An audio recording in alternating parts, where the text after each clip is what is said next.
अस्सलाम वालेकुम viewers, I am Hina Mahjabeen. I hope you all will be fine. आज मैं आपके साथ शेयर करने वाली हूँ CS 614 डेटा वेयर हाउसिंग या असाइनमेंट नंबर 1 का idea solution.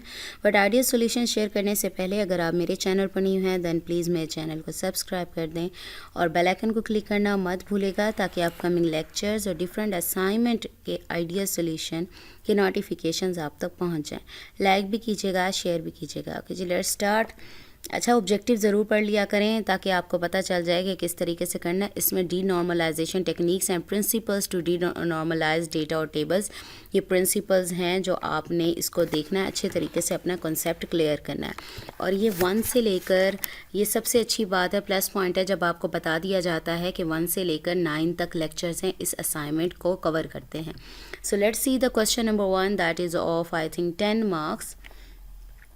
Consider the following part of an ER diagram, entity relationship diagram कहते हैं और लर्निंग मैनेजमेंट सिस्टम। ये 2 एंटिटीज़ हैं, आपके पास स्टूडेंट है और कोर्सेज है जो कि एनरोल्ड होते हैं। स्टूडेंट यानी एस नेम है और इसके एट्रीब्यूट्स हैं और कोर्सेज के एट्रीब्यूट्स हैं। ये रिलेशनशिप है जो कि एनरोल्ड है। नेक्स्ट देखते हैं स्टेटमेंट क्या है। For the given entity relationship diagram ER diagram, which denormalization technique will be used, you are required to mention the name of the technique and also write one advantage of it. Apply this technique on the given ER diagram and provide the resultant denormalization table.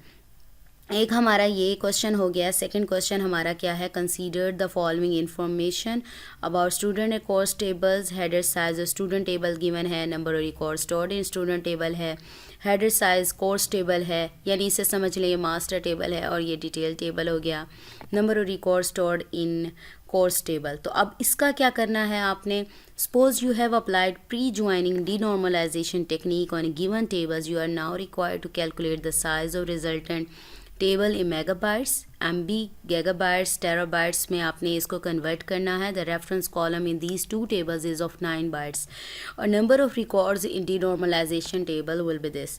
तो deadline भी बता दी गई है। अच्छा जी, मैंने ना यहाँ handouts में आपके ये टॉपिक प्री ज्वाइनिंग पहले ही सर्च किया हुआ है, पहले वो दिखा देती हूँ, देन अगेन सर्च करना पड़ेगा। तो प्री ज्वाइनिंग का जो टॉपिक है आप यहाँ देख सकते हैं, page number according to PDF बन रहा है 62। प्री ज्वाइनिंग की एक एग्जांपल है, यहाँ पर ये आप देख लें, ये प्री ज्वाइनिंग है, ट्रेड ऑफ्स राइट किए हुए हैं और इश्यूज़ राइट किए हुए हैं। ये एग्जांपल है, assume 10 million members यानी 20 million records in claim table, 10 byte member ID, assume 40 byte header for master and 60 byte header for detail table. अब इसी एग्जाम्पल को फॉलो करते हुए अगर आप यहाँ पर देखें, डी आफ्टर डीनॉर्मलाइजेशन क्या बनता है, 60 क्या था, एक टेबल है, ये देखो 2 टेबल्स थे, एक था मास्टर, उसका हेडर साइज़ कितना था 40 बाइट, दूसरा टेबल था डिटेल का, तो उसके था 60 बाइट, यानी 40 + 60 यानी बोथ टेबल्स के जो हेडर साइजेस हैं उसको ऐड किया, ठीक है, -10। अब 10 क्या है, उसकी ID यानी रेफरेंस ID है, यानी 10 बाइट मेंबर ID। यहाँ पर रेफरेंस जो पे उसका बताया है, रेफरेंस ID है, वो यहाँ यूज़ होगा, मल्टीप्लाई 20 क्या है, यहाँ पर देख लेते हैं हम 20 क्या है, 20 यहाँ पर था, कहाँ गया, ठीक है, यहाँ पर कहीं होगा, मैंने देखा तो था, मुझे नज़र ही नहीं आ रहा। ओके, 20 बाइट्स आपको दिया हुआ है, डीनॉर्मलाइज जो रिकॉर्ड्स का साइज़ होता है ना वो है। अब मैं अगर इधर असाइनमेंट के अकॉर्डिंग मैं आप लोगों को बताऊँ, ये वाला क्वेश्चन बता दूँ, तो क्वेश्चन नंबर 2 हमारे पास है, ये देखें। तो इसका फार्मूला अगर मैं करूँ तो क्या बनता है, header size of student table यानी फर्स्ट टेबल का हेडर साइज़ प्लस दूसरा जो हमारा है टेबल उसका हेडर साइज़ बनेगा, माइनस हेडर साइज़ ऑफ की ID यानी मेंबर ID जो वहाँ पर ऐड किया हुआ था, मल्टीप्लाई नंबर और रिकॉर्ड्स एट डीनॉर्मलाइज्ड टेबल, यानी बोथ टेबल्स का अगर मैं उसी एग्जांपल को फॉलो करूँ तो बोथ टेबल्स के हेडर्स को, हेडर साइजेस को ऐड करना, ठीक है, बोथ टेबल्स के हेडर्स को, हेडर साइजेस को ऐड करना था, माइनस करना था उसकी की को, यानी वो की जो है हमारी रेफरेंस कॉलम क्या होगा, ID होगी, वो 9 बाइट्स का है, ठीक है, ये 9 बाइट्स हो गया, इनके हेडर साइजेस हो गए आपके पास, दोनों के दोनों को ऐड करना है, माइनस किससे करना है, रेफरेंस ID से, मल्टीप्लाई कर देंगे जो डीनॉर्मलाइज्ड उसने क्या बताया है, ये रिकॉर्ड का जो नंबर ऑफ डीनॉर्मलाइज्ड रिकॉर्ड्स हैं उससे, ठीक है, वहाँ पर भी मैं आप लोगों को दिखा देती हूँ इस एग्जांपल के अकॉर्डिंग। यानी 60 प्लस 40 यानी टू दोनों टेबल्स के हेडर्स से, -10 यानी मेंबर आईडी बताया था, मल्टीप्लाई जो डीनॉर्मलाइज्ड रिकॉर्ड्स हैं वो मल्टीप्लाई कर दोगे। और अब इसको देखें किस तरीके से सॉल्व करना है। ये मैंने ऐसे राइट कर लिया, यहाँ पर 40, ठीक है। हमारा इसके अकॉर्डिंग क्या बन रहा है, 40 प्लस 70 माइनस क्या बनेगा, की क्या बताई थी यहाँ पर 9 बाइट्स, -9 मल्टीप्लाई डीनॉर्मलाइज्ड जो टेबल के नंबर ऑफ रिकॉर्ड्स थे उससे मल्टीप्लाई कर देना है। देन आपने क्या करना है, दोनों को प्लस करना है। दोनों को प्लस करने के बाद आपके पास क्या आ जाएगा, ये आ जाएगा 110 आ जाएगा, -9 करें, मल्टीप्लाई दिस वैल्यू कर दें, इतनी बढ़िया है, मल्टीप्लाई करें। और इस तरीके से आपने क्या करना है, इसे माइनस करने के बाद 101 आता है, मल्टीप्लाई कर दे दिस वैल्यू, आपके पास MB में आंसर आ गया। अब उसने कहा था MB में आपको गिवन है, GB में करें और TB में करें।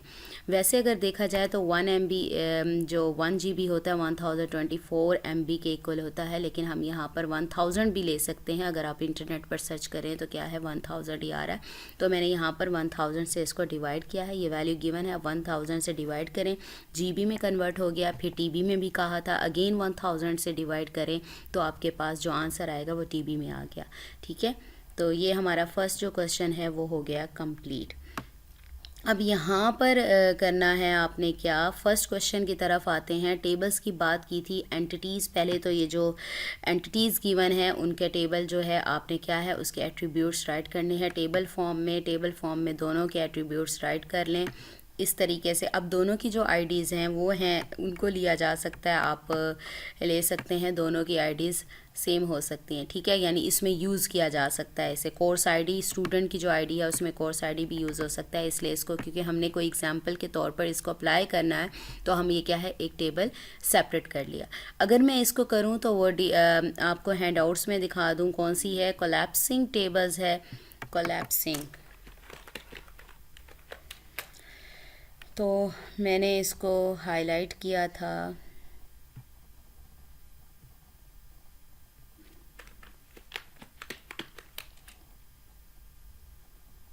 अभी सर्चिंग चल रही है।